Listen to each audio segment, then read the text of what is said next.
Today, Secretary Galvez and I also reaffirmed our mutual defense treaty commitments.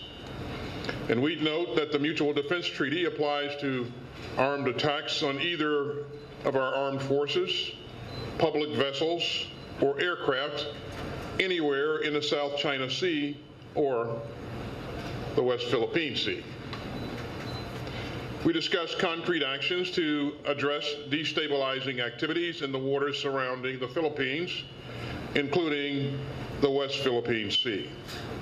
And we remain committed to strengthening our mutual capacities to resist armed attack. That's just part of our efforts to modernize our alliance.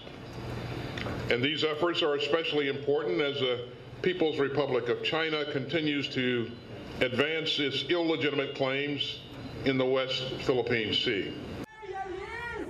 Number one terrorist! Number one terrorist!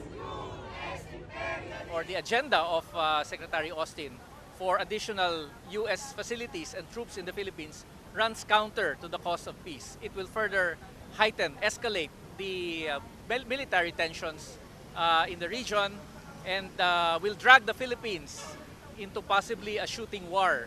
And nobody wants that.